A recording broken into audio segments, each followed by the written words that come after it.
وكفى وسلام على عباده الذين اصطفى أما بعد.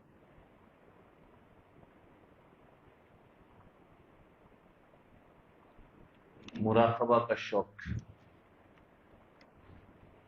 آج مراقبہ کرنا ہی سالکین کے لیے سب سے زیادہ مشکل نظر آ رہا ہے. ہم لوگ چند نوجوان تھے مگر مراقبہ کرتے کرتے نہیں تھکتے تھے. ہمارے ایک دوست غوث صاحب تھے، پہلے جماعت اسلامی میں رہے، پھر سلسلے نقشبندیہ میں بیعت ہوئے. حتیٰ کہ چند روز میں دل اللہ اللہ کے نام کے ساتھ جاری ہو گیا. ایک دن میں 3-4 گھنٹے مراقبہ کرنا، ایک دن میں 3-4 گھنٹے مراقبہ کرنا ان کے لیے معمولی بات نہیں. 3-4 گھنٹے. انہوں نے اپنا امیر مجھے بنایا ہوا تھا. یونیورسٹی کے راستے میں ایک مسجد تھی، اس میں وہ آتے جاتے 2 گھنٹہ مراقبہ کر لیتے تھے. یونیورسٹی پڑھتے پڑھتے مراقبہ کر رہے 2 گھنٹے کا. مولوی بنتے بنتے نہیں، یونیورسٹی پڑھتے پڑھتے 2 گھنٹے کا مراقبہ کر لیتے تھے. ایک غوث صاحب باتھ روم میں جاتے تو کپڑے دھونے میں 4-4 گھنٹے لگا دیتے تھے. ایک دن بٹھا کر پوچھا تو کہنے لگے کہ 1 گھنٹے میں تو کپڑے دھو لیتا ہوں، باقی 3 گھنٹے مراقبہ کرتا رہتا ہوں.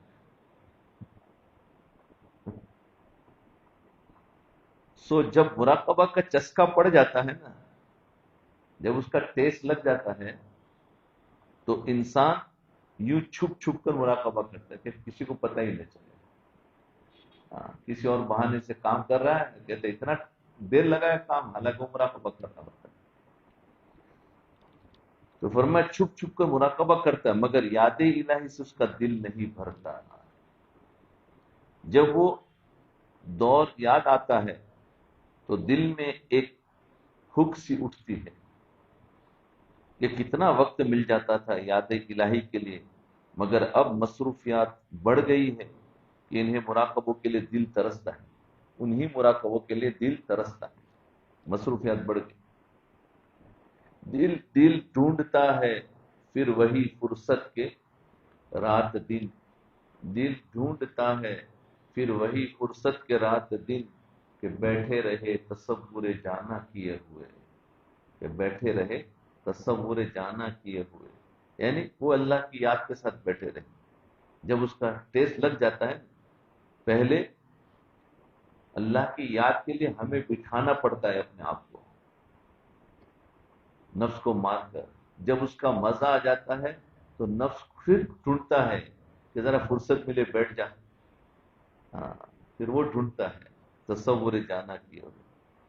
ارشاد فرمایا کہ اللہ تعالیٰ نے ہمیں یونیورسٹی جیسے آزاد ماحول میں بھی رہ کر تقوی اور طہارت کی توفیق عطا فرمائی. یونیورسٹی کا ماحول سبھی جانتے ہیں، اس میں تقوی اور طہارت کی توفیق عطا فرمائی. ہم یونیورسٹی میں ایک کمرے میں کئی لڑکے رہتے تھے، ایک ہی کمرے میں کئی لڑکے رہتے تھے. 30 دن رہتے تھے مگر خاموش رہتے تھے.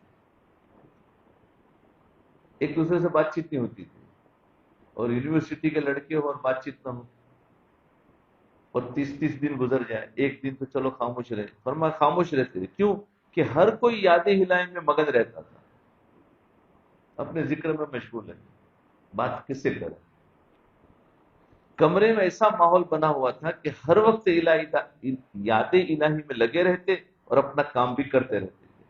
کھانا پکانا ہوتا، صفائی کرنا ہوتا، کپڑے دھونا ہوتا، وہ بھی ہوتا رہتا. آپس میں بات چیت نہیں ہوتی تھی، اور یہاں بیٹھ کر آپس میں بات چیت ہوتی. سب کی انکوائری ہوتی ہے، کون کہاں سے کیا کر رہا ہے، کتنا دیر کر رہا ہے، کون سا سبق ملا ہے، سب پتا نہیں. انکوائری کی ہمیں کیا ضرورت ہے؟ ہم اپنے کام میں لگے رہے.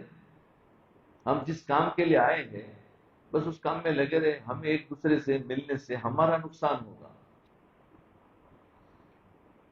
ارشاد فرمایا جوانی کی زندگی بڑی نازک ہوتی ہے.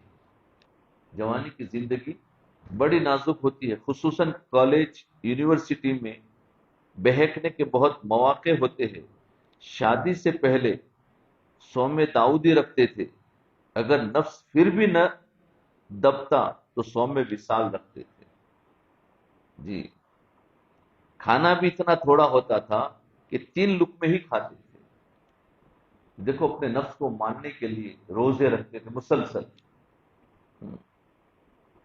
پھر بھی نہ دبتا تو فرمایا کھانا ہی تھوڑا کھاتے تھے۔ یہ ہے یونیورسٹی کے ماحول کے اندر اپنے آپ کو اس طریقے سے بچایا۔ تو جو لوگ اس ماحول میں رہتے ہیں وہ اپنے آپ کو بچانے کا ارادہ کر لے تو ان کے لیے بچنا بہت آسان ہے۔ آج تو یہ حال ہے کہ 3 وقت کھاتے ہیں اور کھاتے بھی بڑا جم کر ہے، اور پھر کہتے ہیں کہ کیفیت نصیب نہیں ہوتی۔ پھر کہتے ہیں کیفیت نصیب نہیں ہوتی، تو کیسے ہوتی؟ کیفیت تو بھوکا رہنے سے ہوتی ہے۔ نفس کو جتنا بھوکا رکھو گے اتنی کیفیت بڑھتی ہے، لیکن خیر بھوکا نہیں رکھنا ہے، طبیعت کا کھاوے لیکن مراقبہ خوب کرے۔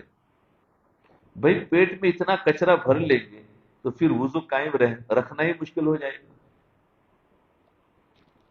کیفیت بھلا کہاں نصیب ہوگی، اور سلوک بھلا کیسے طے ہوگا؟ سلوک طے کر رہے ہیں اور پھر آپس کی بات چیت اور کھانے پینے میں زیادہ وقت گزارنا، اس سے سلوک طے نہیں ہوتا۔ نبی علیہ السلام کی سنت پر مر مٹنا بہت بڑا مجاہدہ ہے۔ نبی علیہ السلام کی سنت پر نفس کو دبانے کے لیے بہت کم کھاتے تھے، پھر اتباع سنت پہ پیٹ پر 2 پتھر بھی باندھ لیتے تھے۔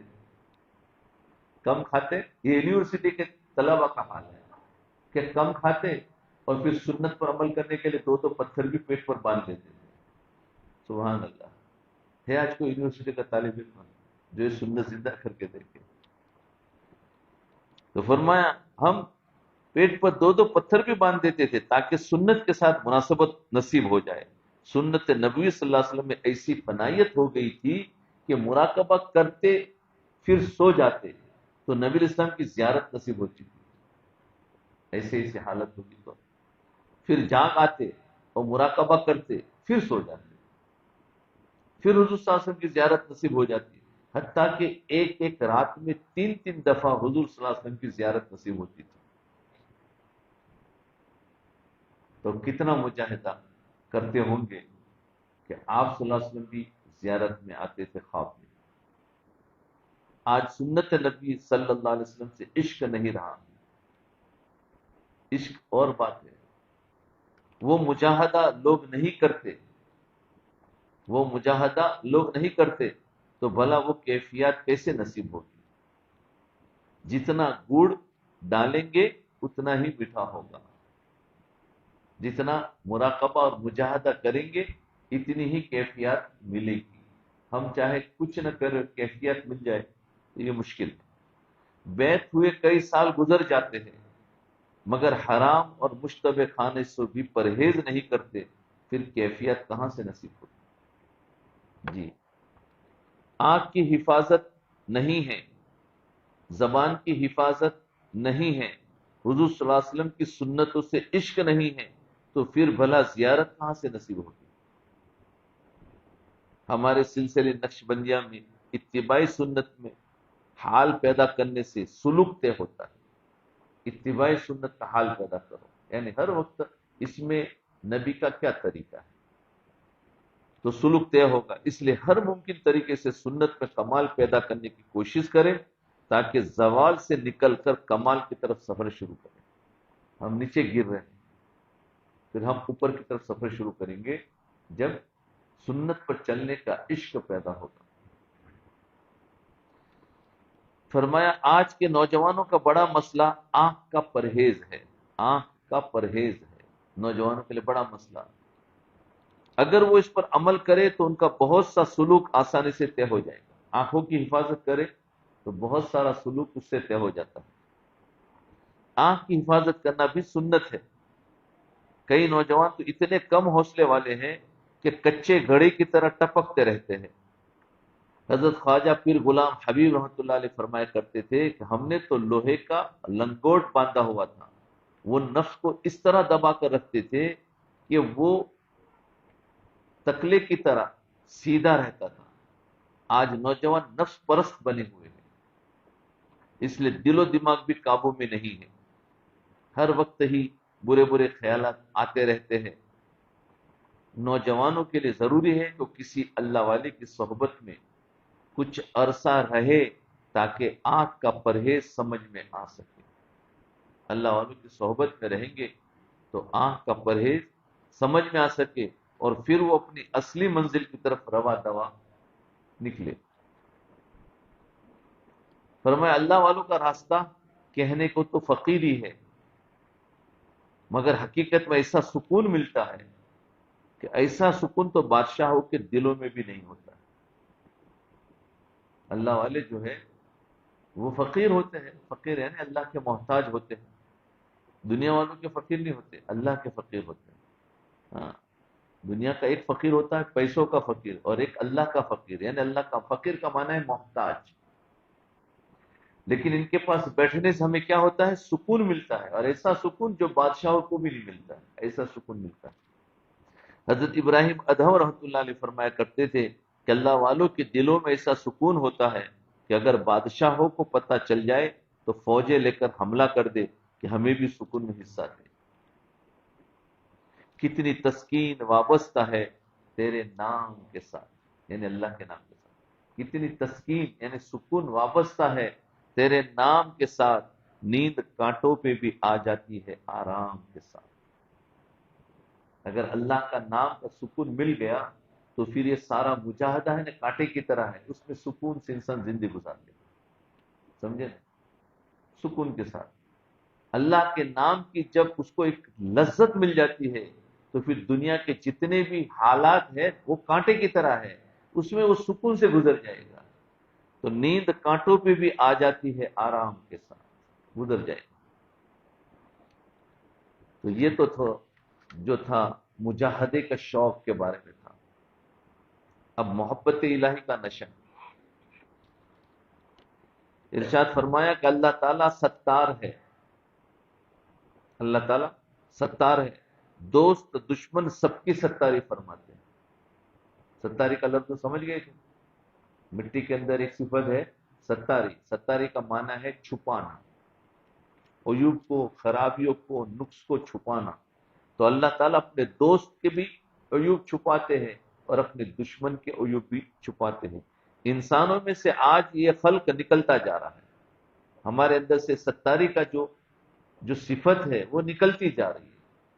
دوسرے کے گناہ کا بھی شک ہو جائے تو اسے نفرت کرنے لگتے ہیں، اور اپنے گناہ کا یقین بھی ہوتا ہے مگر پھر بھی اپنے آپ سے نفرت نہیں کرتے۔ فرمایا دنیا کا ہر انسان مخلص دوست ڈھونڈتا ہے، دنیا کا ہر انسان دوست ڈھونڈتا ہے تو کیسا؟ مخلص۔ سوال یہ پیدا ہوتا ہے کہ خود کیوں مخلص نہیں بن جاتے؟ خود مخلص نہیں بنتا لیکن دوست مخلص ڈھونڈتا ہے، خود دیندار نہیں بنتا ہے، لڑکوں اور اولاد کو دیندار بناتا ہے، نہیں ہو سکتا، خود کو بننا پڑے گا۔ یاد رکھے جب تک کہ محبت الہی کی چنگاری سینے میں نہیں بھڑکے گی، محبت الہی کی چنگاری سینے میں نہیں بھڑکے گی، اس وقت تک اخلاص کی حقیقت نصیب ہونا بہت مشکل ہے، اخلاص بہت دور کی بات ہوگی۔ محبت کی چنگاری جب بھڑک جائے گی، بھڑکے گی، تو پھر اخلاص کی حقیقت نصیب ہو جائے گی۔ مومن کون ہوتا ہے؟ یہ سوال قرآن مجید سے پوچھ لیجئے۔ والذین آمنوا اشد حبا للہ، فرمایا مومن کون؟ جو ایمان والے ہیں وہ اللہ سے شدید محبت کرتے ہیں۔ ایک تو عام بندہ بھی اللہ سے محبت کرتا ہے، لیکن ایمان والے شدید محبت کرتے ہیں۔ جو لوگ اللہ سے ٹوٹ کر محبت کرتے ہیں انہیں ہر وقت محبت الہی کا نشہ رہتا ہے، نماز، رکوع، سجود، بلکہ ہر وقت اس کے تصور میں مگن رہتے ہیں۔ جیسے شراب کا ایک نشہ ہوتا ہے نا، ایسے محبت کا بھی ایک نشہ ہوتا ہے۔ محبت کا نشہ ہوتا ہے تو اللہ والے سمجھ جاتے کہ اس نے بھی محبت کی شراب پی لی ہے، تو ہر وقت وہ نیکی کے کاموں میں مگن ہوتا ہے، مشغول ہوتا ہے، کہیں یہ کام، کہیں وہ کام، کہیں رونا، کہیں ذکر۔ تو یہ محبت کی شراب جو پی لیتا ہے تو اس کے اندر بھی وہی نشہ آ جاتا ہے۔ نہ مجھے خبر تھی رکوع کی، نہ مجھے خبر تھی سجود کی، نہ مجھے خبر تھی رکوع کی، نہ مجھے خبر تھی سجود کی، تیرے نقش پا کی تلاش تھی، تیرے نقش پا کی تلاش تھی کہ میں جھک رہا تھا نماز میں۔ ہاں، اللہ کا نقش جو تھا، اللہ کے سامنے وہ جھک رہا تھا نماز میں، تو اللہ کو تلاش کر رہا تھا، لیکن جھک رہا ہے نماز میں اللہ کو ڈھونڈنے کے لیے۔ فرمایا امام ربانی مجدد الفسانی رحمۃ اللہ علیہ نے فرمایا، جو انسان جس کیفیت سے نماز پڑھے گا اسی کیفیت کا دیدار الہی نصیب ہوگا۔ ہماری نماز جیسی ہوگی ویسے اللہ کا دیدار نصیب ہوگا۔ جتنے خیالات اور وسوسے آتے ہیں یہ سب قیامت کے دن پردے بنا کر دیدار الہی کے سامنے حائل کر دیے جائیں گے۔ اس لیے فرمایا دنیا میں اپنی نمازوں کو اچھا بنائیں گے تو کل قیامت کے دن اللہ کا جو دیدار ہوگا تو وہ بھی صاف دیدار ہوگا۔ اور اگر یہاں پر ہمارے اندر وساوس جتنے ہوگے تو کل قیامت کے اللہ تعالیٰ کا جو دیدار ہوگا تو اس میں پردے ہوں گے، دیدار تو ہوگا لیکن ویسے ہی اتنا صاف نظر نہیں آئے گا جیسے اللہ والوں کو نظر آئے گا۔ حضرت شاہ اسماعیل سعید رحمۃ اللہ نے ایک رات میں 100 نوافل پڑھے، ایک رات میں 100 نوافل پڑھے، مگر کوئی رکعت ایسی نصیب نہ ہوئی جو خیالات سے پاک ہو۔ یہ بڑے اللہ والے اسماعیل شہید رحمۃ اللہ نے 100 رکعتیں پڑھی، فرمائے ایک رکعت بھی ایسی نصیب نہ ہوئی جو خیالات سے پاک ہو۔ آخر کار بہت روئے کہ حضوری کی کیفیت کب نصیب ہوگی۔ پھر اپنے شیخ حضرت سید احمد شہید رحمۃ اللہ علیہ سے عرض کیا کہ 100 نوافل میں ایک رکعت بھی خیالات سے پاک نصیب نہیں ہوئی، کیا کروں؟ شیخ کو جا کر بتایا۔ حضرت سید صاحب نے فرمایا تہجد میں میرے قریب کھڑے ہو کر نماز پڑھنا، تہجد میں میرے قریب کھڑے ہو کر نماز پڑھنا۔ چنانچہ انہوں نے ایسا ہی کیا۔ ایسی رقت طاری ہوئی کہ رو رو کر عجیب حال ہو گیا، شیخ کے پاس کھڑے ہو کر نماز پڑھنا کہ زندگی بھر کبھی ایسی نماز نہ پڑھی تھی۔ پھر یہ حال ہو گیا کہ اللہ تعالیٰ کو بھولنا بھی چاہوں تو بھلا نہیں سکتے، یہ حال ہو گیا۔ روز کہتا ہوں بھول جاؤ انہیں، روز یہ بات بھول جاتا ہوں، روز یہ بات بھول جاتا ہوں۔ اللہ تعالیٰ کی شان بے نیازی دیکھیے، الرحمن فاسألوا بہ خبیرا، ارشاد فرمایا رحمان کی شان پوچھنی ہو تو ہمارے عاشقوں سے پوچھئے، دنیا داروں کو رحمان کی شان کا کیا پتا۔ اللہ والے بلبل کی طرح ہیں اور دنیا دار کوے کی طرح ہیں۔ اللہ والے بلبل کی طرح اور دنیا دار کوے کی طرح۔ کس کی آواز پسند ہے؟ کوے کی پسند ہے؟ جہاں کہیں تذکرہ اچھی آواز کا آئے گا تو بلبل کا ذکر آتا ہے، تو فرمایا اللہ والے بلبل کی طرح ہے اور دنیا دار کوے کی طرح ہے، اس لیے وہی حقیقی قدردان ہے۔ اللہ تعالیٰ کی عظمت، شان، جباریت، شان جباریت، غفوریت، بلکہ ہر ادا کے بارے میں ہمارے عاشقوں سے پوچھئے۔ عاشقوں کی حالت تو یہ ہوتی ہے کہ وہ ہر وقت اپنے رب کی باتیں سننا چاہتے ہیں، ہر وقت اسی کا تذکرہ سننا چاہتے ہیں۔ یا تیرا تذکرہ کرے ہر شخص، یا کوئی ہم سے گفتگو نہ کرے۔ جو عاشق ہوتے ہیں وہ کہتے ہیں بھائی اللہ کی باتیں کرو، یا تیرا تذکرہ کرے ہر شخص، ورنہ پھر ہم سے کوئی گفتگو نہ کرے۔ تذکرہ کرنا ہو تو اللہ کا کرو، ورنہ ادھر ادھر کی باتیں چھوڑو، اس سے کچھ نہیں ہوتا۔ فرمایا اللہ تعالیٰ کی اجازت کے بغیر کوئی کچھ نہیں کر سکتا۔ ساری دنیا چاہتی تھی کہ حضرت ابراہیم علیہ السلام کو جلا دیں، چاہتی تھی اس وقت کا جو باطل تھا، مگر اللہ تعالیٰ نہیں چاہتے تھے، تو حضرت ابراہیم علیہ السلام کا کوئی بال بھی بیٹا نہیں کر سکا، کوئی بال بھی نہیں جلا سکا۔ وہ بلا جھجک آگ میں کود گئے، مگر آگ ان کا ایک بال بھی نہ جلا سکی۔ حضرت ابراہیم علیہ السلام اپنے پروردگار کی عشق میں ایسے سرشار تھے کہ انہوں نے آگ کی کوئی پرواہ نہ کی اور بے دھڑک آگ میں کود پڑے، بے خطر کود پڑا آتیش نمرود میں عشق۔ نمرود میں آگ جلائی تھی نا، اس میں یہ عشق تھا، ابراہیم علیہ السلام عاشق تھے نا، تو عشق کود پڑا، بے خطر کود پڑا آتیش نمرود میں عشق، عقل ہے محو تماشائے لب بام ابھی، یعنی عقل تو سوچتی رہ گئی ارے کیا کر دیا، عشق تو خود پڑتا ہے ہمیشہ، عقل جو ہے نا وہ جائز ناجائز ٹھیک ہے یوں ہے، یہ عقل کام کرتی ہے، اور عشق ارے کہ بنداس جاؤ، تو عشق تو آگ میں کود پڑا اور عقل ابھی محو تماشا ہے کہ پتہ نہیں کیا ہو گیا، آج ہم عقل دوڑاتے ابھی عشق نہیں ہوا ہے، جب عشق ہوگا تو ادھر ادھر کی سارے باتیں بھول جائے گا، بولے چلو واقعی آج بھی کوئی حضرت ابراہیم علیہ السلام جیسا ایمان پیدا کر لے تو آج بھی آگ اسے گلے گلزار بنا لے گی، اس کے لیے ضروری ہے کہ حضرت ابراہیم علیہ السلام والے ایمان کی کیفیت پیدا کی جائے تو آج بھی آگ اس پر سرد ہو جائے گی، آج بھی ہو جو ابراہیم کا ایمان پیدا، آج بھی ہو جو ابراہیم کا ایمان پیدا، آگ کر سکتی ہے انداز گلستہ پیدا۔ فرمایا جس جگہ اللہ تعالیٰ کا قرآن پڑھا جائے وہ مقدس جگہ ہے، مدرسے کے بارے میں بتا رہے کہ جس جگہ اللہ تعالیٰ کا قرآن پڑھا جائے وہ مقدس جگہ ہے، جو جگہ قرآن پڑھنے کی ہو تو قرآن کی نسبت سے مقدس ہو جاتی ہے، جس جگہ قرآن پڑھا جاتا ہے وہ جگہ قرآن کی برکت سے مقدس ہو جاتی ہے، قرآن کی نسبت کی وجہ سے وقت بھی برکت والا بن جاتا ہے، جس وقت میں قرآن کو سکھایا گیا پڑھا گیا وہ بھی مقدس بن جاتا ہے۔ جو لوگ قرآن مجید کی خدمت کرتے ہیں وہ اس خدمت کی نسبت سے بہترین انسان سمجھے جاتے ہیں، یعنی جو مدرسے ہے مکاتب ہے جس میں نورانی قاعدہ پڑھایا جاتا ہے اور تختی پڑھائی جاتی ہے آگے اماں اور قرآن، تو وہ سب مقدس جگہ ہے کیونکہ قرآن ہی سکھایا جاتا ہے بچوں کو، تو وہ قرآن سکھانے والے استاد سے بھی محبت کرنی چاہیے، اور وہ جو قرآن سکھایا جا رہا ہے اس سے بھی محبت اور ان جگہوں سے بھی محبت کرنی چاہیے، وہ اس خدمت کی نسبت سے بہترین انسان سمجھے جاتے ہیں جو قرآن مجید کی خدمت کرتے ہیں۔ اس چیز کا پورا پورا احساس کل قیامت میں ہوگا کہ قرآن مجید کی خدمت کرنے والوں کی کیا شان ہوتی ہے۔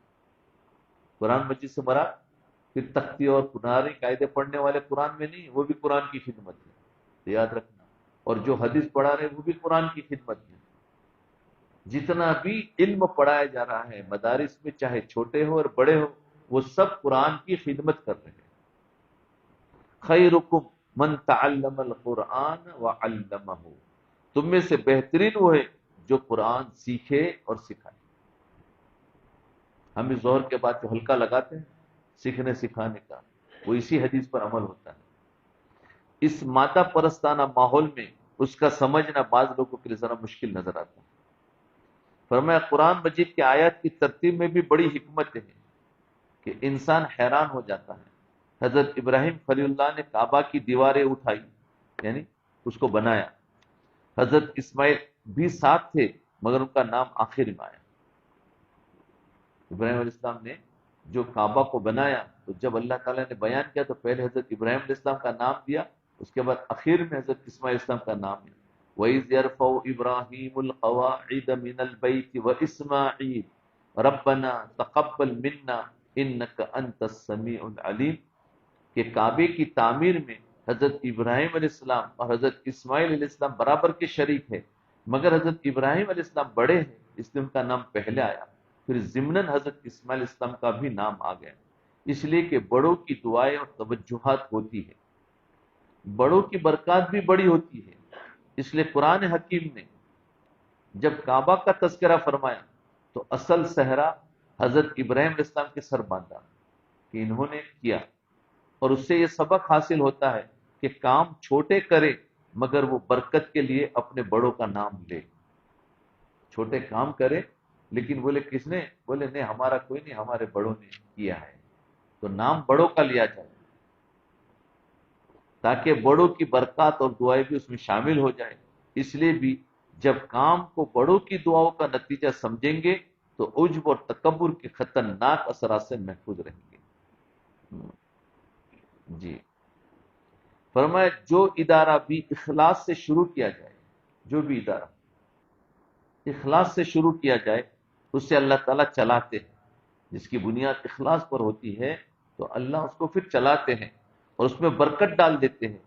نوجوانوں کو چاہیے کہ کام تو وہ ضرور کرے، مگر نفس اور شیطان کی مکاریوں سے بچنے کے لیے نام اپنے بڑوں کا لیتے رہیں۔ کام ضرور کرے لیکن نام اپنے بڑوں کا لیتے رہیں۔ بڑوں کی دعائیں اور توجہات ہوتی ہے جس کی وجہ سے ادارے فتنوں سے محفوظ رہتے ہیں۔ اداروں میں کام کرنے کا مقصد ہوتا ہے کہ کام قبول ہو جائے۔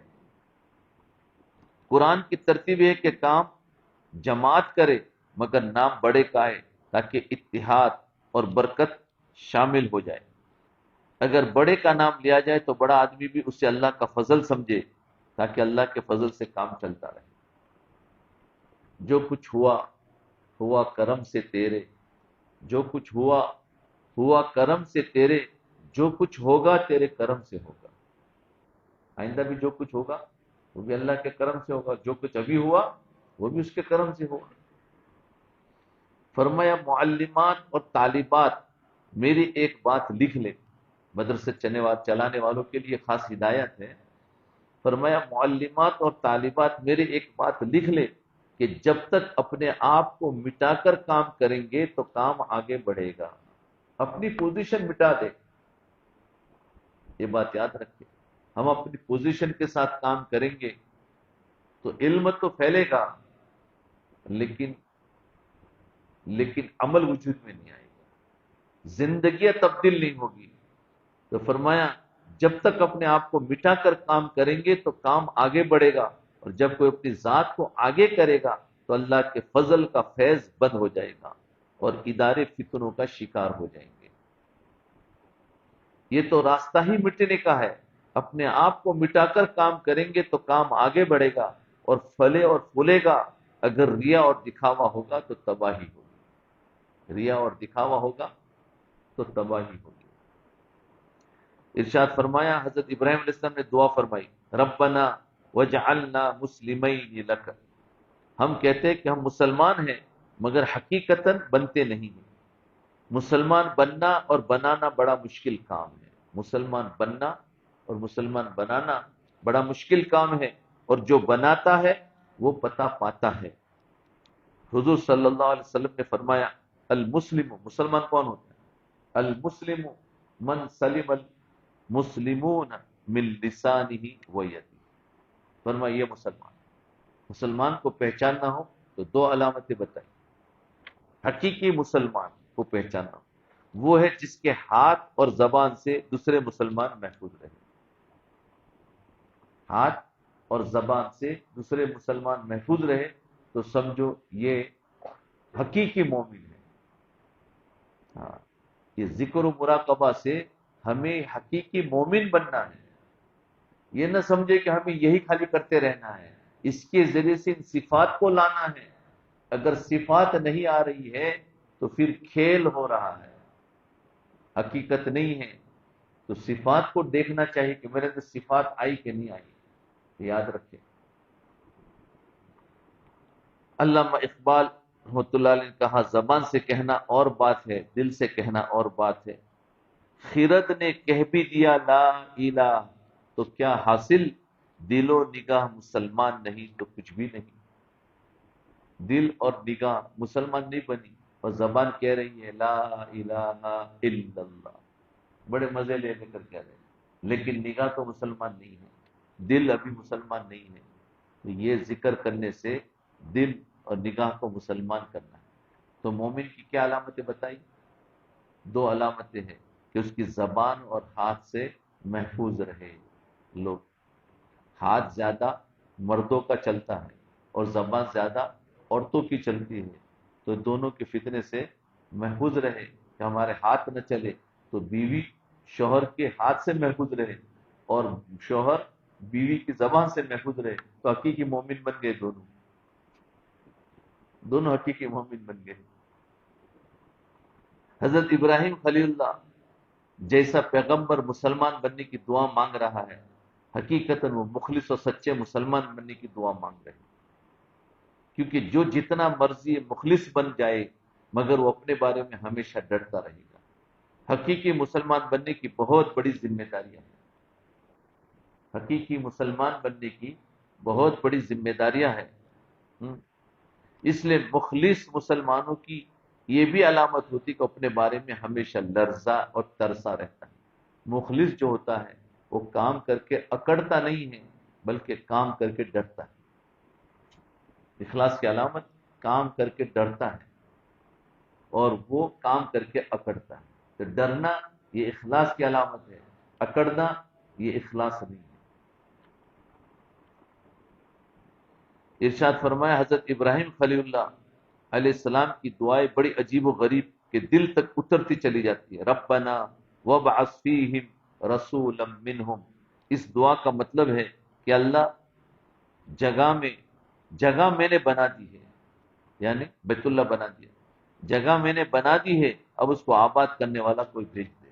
ربنا وابعث فیہم، یعنی جو بیت اللہ بنایا اس کے بعد دعا مانگی نا کہ اللہ بیت اللہ تو بن گیا ہے، اب اس کو آباد کرنے والا کوئی بھیج دے۔ جیسے اس مسجد بنانے والوں نے مسجد بنا دی، اس کے بعد لگتا ہے انہوں نے دعا بڑی دل سے مانگی ہوگی کہ اللہ اب آباد کرنے والا کوئی بھیج دے، تو ان کی دعا قبول ہو گئی۔ ارے سمجھے کچھ؟ تو بڑے اخلاص کے ساتھ انہوں نے مسجد ہوئی نہیں اور دعا مانگو تو کیا بھریں گے، آباد کریں گے؟ تو پہلے مسجد بنائی، پھر دعا مانگی، تو اللہ نے ان کی دعا قبول کر لی اور مسجد کو آباد کر دیا۔ تو ابراہیم علیہ السلام نے بیت اللہ بنایا اور دعا مانگے کہ اللہ اس کو آباد کرنے والا بھیج دے، تو انہی کی نسل میں سے، حضرت اسماعیل علیہ السلام کی نسل میں سے نبی علیہ السلام آئے اور اس بیت اللہ کو آباد کیا۔ تو ہم بھی دعا مانگے کہ اللہ کوئی مدرسہ بنا دیتا ہے، بلڈنگ بنا دی، تو اللہ اب اس کو آباد کرنے والا کوئی اچھا معلم بنا دے، بھیج دے جس کو آباد کرے، کیونکہ بلڈنگ تو خالی پڑی رہے گی، اصل آباد ہو، لوگ آ رہے ہو، اس میں سے علم سیکھ رہے ہو، سکھا رہے ہو، تو یہ ہے اس کا آباد ہونا۔ مسجد یہ دیواروں کا نام نہیں ہے، اصل اس میں عبادت کی جائے اس کا نام مسجد ہے۔ یا اللہ مدرسے کو چلانے والا متقی اور پرہیزگار لوگ دے تاکہ اس کا چلانا آسان ہو جائے۔ مدرسہ بنانا آسان کام مگر اس کو چلانا بہت مشکل کام۔ لوگ مدرسہ چلانے کے لیے پیسہ مانگتے ہیں مگر نیک پرہیزگار کام کرنے والے نہیں مانگتے۔ اللہ تعالیٰ سے جو مانگتے ہیں نا، مال مانگے لیکن مخلص اساتذہ مانگے، مخلص معلم مانگے۔ جس طرح مدرسے کے لیے مالی انتظامات ضروری ہے، اس سے بھی زیادہ ضروری مخلص کام کرنے والے مانگنے کی ضرورت ہے۔ کارکن مانگنے میں بہت کمی کی جاتی ہے، لوگ اللہ تعالیٰ سے بھی پیسے مانگتے ہیں، کام کرنے والے نہیں مانگتے۔ اخلاص والے بندے مانگو، اخلاص والے بندے مل جاتے ہیں تو کام بہت جلدی آگے بڑھ جاتا ہے۔ یہ انتہائی ضروری ہے کہ مخلص کام کرنے والے مانگنے چاہیے تاکہ ہمیشہ کام چلتا رہے۔ تیری دعا ہے کہ ہو تیری آرزو پوری، میری دعا ہے کہ تیری آرزو بدل جائے۔ تیری دعا ہے، یعنی ہر انسان کی دعا ہوتی ہے کہ میری جو آرزو ہے وہ پوری ہو جائے۔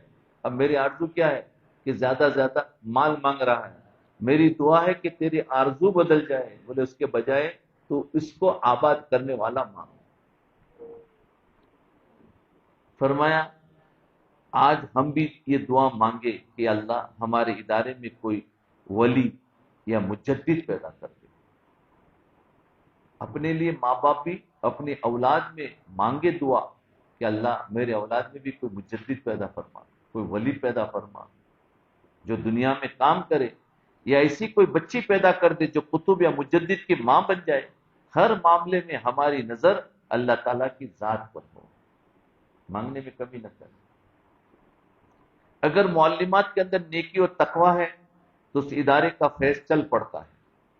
ہمیشہ دعا کرتے رہنا چاہیے کہ اللہ ایسے لوگ مہیا فرما دے جو اخلاص سے کام کرنے والے ہوں۔ یہ دعا مانگے کہ اللہ ایسے لوگ عطا فرما جو اخلاص سے کام کرنے والے ہوں۔ فرمایا جب مکان بنتا ہے تو کنکریٹ اور اینٹیں بنیاد میں ڈالی جاتی ہیں۔ مکان بنتا ہے تو نیچے پتھر اور کنکریٹ اور اینٹ اور سیمنٹ زیادہ ڈالا جاتا ہے، یہ ہے کہ نہیں؟ کیونکہ پورا بوجھ اس کے اوپر ہونے والا ہے، بنیاد ہے۔ تو اس لیے اپنے آپ کو کنکریٹ اینٹ کی طرح سمجھے کہ ہم بھی کہ بنیاد ہے کہ آگے جو لوگ دین سیکھیں گے وہ ہمارے پاس سے سیکھیں گے، تو ہمیں بھی بنیاد کی طرح یہاں محنت ایسی کرنی چاہیے تاکہ لوگ ہم سے دین سیکھیں. تو فرمایا کانکریٹ اور اینٹ کی طرح سمجھے تاکہ اس عاجزی انکساری کی وجہ سے کام قبول ہو جائے. اور کانکریٹ اینٹ بنا اس لیے کہ وہ اس کے اندر اتنی عاجزی ہے کہ سارے بوجھ کو اٹھا رہا ہے. عاجزی بھی اس کے اندر ہے. جیسے جیسے کام آگے بڑھے گا تو پتہ نہیں اللہ تعالیٰ کس کس کو بھیجیں گے جن کا اخلاص ادارے کو چار چاند لگا دے گا. جی یاد رکھیے اگر 110 منزلہ عمارت بھی بن جائے پھر بھی سارا وزن کس پر ہوگا بھائی؟ بنیاد پر ہوگا. بنیاد پر بنا. اس لیے اداروں کی بنیاد میں لوگ بڑے مخلص اور نیک ہونے چاہیے. جہاں اس کی بنیاد ڈالی جاتی ہے، جو مدرسہ بن رہا ہے، تو پہلے اس کے بنانے والے یعنی مخلص ہو، اس کی نیت خالص ہو. جتنی ان کی نیت اخلاص والی ہوگی تو پھر اس کے ذریعے سے کام اچھا چلے گا. مسجد بنانے والے بھی ان کی نیت خالص ہوگی تو پھر وہاں سے اللہ تعالیٰ پورے عالم کا کام پھیلائیں گے اس مسجد سے. بعض مرتبہ مسجدیں تو بن جاتی ہیں، بنانے والوں کی نیتوں میں اخلاص نہیں ہوتا. بس اتنی نیت ہوتی ہے کہ اللہ کا گھر بنانا ہے. ارے اخلاص رکھو تو اس کے بعد بہت فائدہ ہوتا ہے.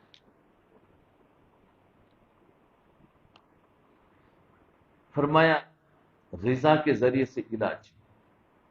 ایمان کی روشنی اور ظلمت کفر کا واضح فرق ہے. ایمان کی روشنی اور ظلمت کفر. کفر میں ظلمت ہے اور ایمان میں روشنی ہے. کفر میں ظلمت ہے اور ایمان میں روشنی ہے. اس کا واضح فرق ہے. ایک فرق ایسا ہی ہے جیسے اندھیرے اور روشنی کا فرق. اس کو سمجھانے کے لیے کوئی دلیل کی ضرورت ہے بھائی کہ نہیں بھائی میرے کو سمجھ میں نہیں آتا اندھیرا اور روشنی کیسی ہوتی ہے؟ تو پھر اس کو کہیں گے بھائی علاج کرا اپنا، کیونکہ اس کو سمجھانے کے لیے کوئی ضرورت ہی نہیں. اس کفر کی نحوست کے اثرات نباتات جمادات تک پہنچ جاتے ہیں. یوروپ کے پھل میں مزہ نہیں ہے. کیوں کہ ان کی جو زندگی ہے وہ کفر والی زندگی ہے، تو اس کے اثرات بھی پھلوں پر پڑتا ہے. بتا ہم نے کبھی نہیں سوچا. دیکھو اتنا ظلمت کا اثر سبزیوں پر پھلوں پر بھی پڑتا ہے، جانوروں پر بھی پڑتا ہے.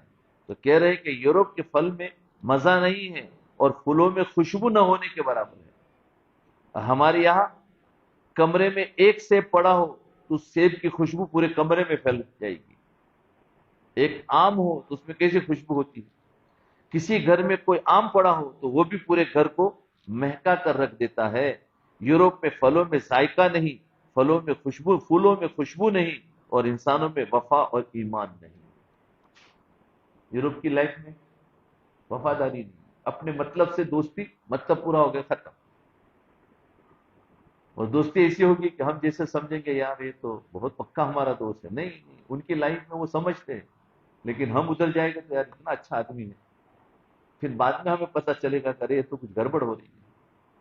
فرمایا ہر موسم میں جو پھل ہوتا ہے تو اس موسم کی تمام بیماریوں کا علاج بھی اسی میں موجود ہوتا ہے. ہر موسم کا جو پھل ہوتا ہے نا تو اس وقت کی تمام بیماریوں کا علاج بھی اس پھل میں ہوتا ہے. اللہ کے ایک عجیب نظام ہے. اس لیے موسمی پھل کھانے سے بہت سے فوائد ملتے ہیں. موسم کا پھل کھائے اس سے فائدہ ملتا ہے. موسمی پھل اور سبزیاں علاج بالغذا کا درجہ رکھتی ہے، تو گویا غذا سے علاج ہو رہا ہے. موسم کے اندر انہیں مناسب طریقے سے استعمال کیا جائے تو بہت سی بیماریوں سے انسان کا بچاؤ ہو جاتا ہے. فرمایا جانوروں کو بھی اللہ تعالیٰ نے فہم عطا کر دی کہ وہ اپنی بیماری کا علاج بالغذا کرتے ہیں. جانور کیا کرتے ہیں؟ کوئی گھاس جا کر کھا لیتا ہے اور اس کا علاج ہو جاتا ہے. جانور گولی نہیں کھاتے، بلکہ ٹیکا نہیں لگواتے، شربت نہیں پیتے، مگر اپنا علاج غذا سے کرتے ہیں. اگر حیوان اپنا علاج غذا سے کر سکتے ہیں تو کیا اشرف المخلوقات انسان اپنا علاج غذا سے نہیں کر سکتے؟ ہم بھی اس طریقے سے کھانا کھائے جس سے ہمارا علاج ہو جائے. ایک جنگل میں ایک ہاتھی کو، ایک واقعہ سنیے. ایک جنگل میں ایک ہاتھی کو خود اپنی آنکھوں سے دیکھا کہ اس نے 100 فٹ اونچے درخت کو پہلے دائیں بائیں ہلایا. 100 فٹ اونچا درخت، اس کو پہلے دائیں بائیں ہلایا، پھر اپنے دانتوں سے اس کو جڑوں سمیت اکھا کر پھینک، 100 فٹ اونچے درخت کو۔ ایک ہاتھی نے اس کو اکھاڑ کر پھینک دیا، اس کے بعد اس درخت کی جڑیں چبانا شروع کی۔ ساتھ والے دوست نے بتایا کہ لگتا ہے کہ ہاتھی بیمار ہے اور اسے یہ فہم ہے کہ درخت کی جڑیں چباؤں گا تو ٹھیک ہو جاؤں گا۔ ایسے بہت سے واقعات ہیں کہ جنگل کے جانور، جنگلی جانور غذا سے ہی اپنا علاج کرتے ہیں۔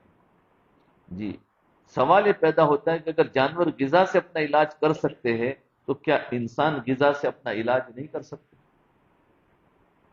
علاج تھا، لیکن آج کی جو سائنس کی ٹیکنالوجی نے ہمیں وہ بند کر دیا، ورنہ جڑی بوٹیوں سے علاج ہوتا تھا نا ہمارا۔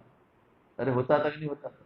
ابھی آج کل اس کو ختم کیا جا رہا ہے کہ نہیں، کیونکہ انسان کو ہمیں مارنا ہے، اس کو پریشان کرنا ہے، اور وہ مال جتنا کمائے اس کے مال کو ہمیں لوٹنا ہے۔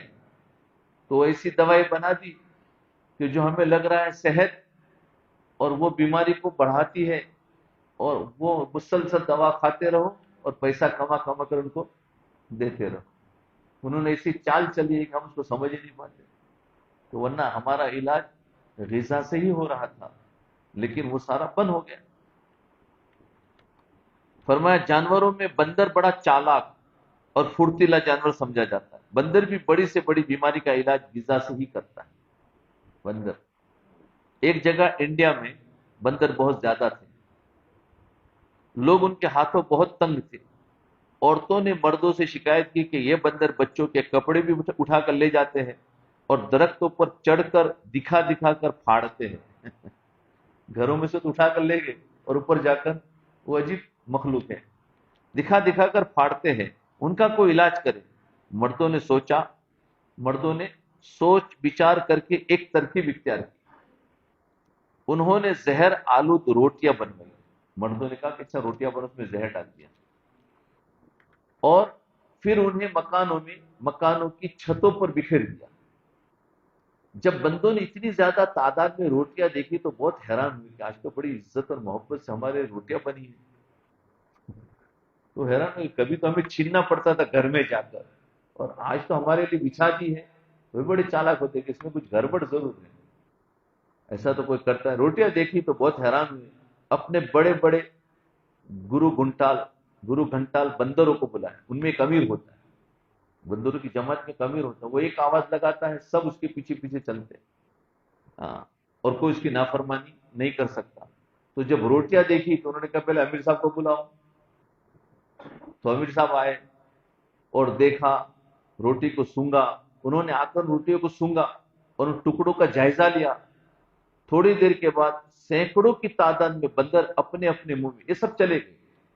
روٹیاں دیکھی اور ان کا امیر چلا گیا، ان کے ساتھ ساتھ یہ بھی چلے گئے، اور وہاں جا کر ایک درخت کی ٹہنی سب کے ہاتھ میں تھی، کسی خاص درخت کی ٹہنی لے کر آئے، پہلے وہ ٹہنی چباتے پھر ٹکڑا کھاتے، اس طرح وہ تمام روٹیاں کھا گیا اور لوگوں کو منہ چڑھا کر چلے گئے کہ دیکھو ہم مرے نہیں، تمہیں ماننا چاہتے تھے تو اس کا علاج لے کر آئے تھے، بولے اس کو کھاؤ اور اس کو کھاؤ تو زہر کا اثر نہیں کرے گا۔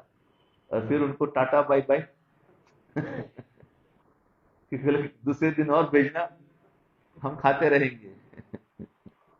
تو فرمایا ہمارے ملکوں میں ایمان کی برکات ملاحظہ فرمائیے کہ پھل ذائقے دار ہے، ہمارے ملکوں میں ہے کہ نہیں؟ پھلوں میں ابھی بھی کچھ ذائقہ ہے، پھول خوشبودار ہے، انسانوں میں محبت اور وفا ہے، عوام کے اندر اسلام کے خاطر آپس میں محبت پائی جاتی ہے۔ یورپ میں یہ نعمتیں ندارت، یورپ میں نعمتیں نہیں ملتی، وہاں نفسا نفسی کا عالم ہے، ہر وقت کھانے اور کمانے کے لیے بھاگ رہے ہیں۔ کماتے کیوں ہیں؟ اس لیے کہ عیاشی کریں گے بس۔ ہمارے یہاں اللہ تعالیٰ نے ہر قسم کی نعمت دے رکھی ہے، اس لیے اس کا زیادہ سے زیادہ شکر کرنا بھی ضروری ہے۔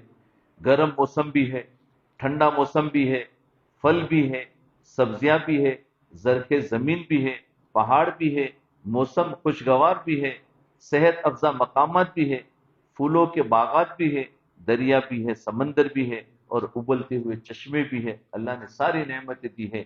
ان تعدوا نعمت اللہ لا تحصوها، اگر تم اللہ کی نعمتوں کو گننا چاہو تو نہ گن سکو. اللہ نے اتنی ساری نعمت ہمیں دی ہے، ہم اس نعمت کی قدر کریں. بس آج کے دن اتنا ہی ہے. تھوڑی دیر مراقبہ.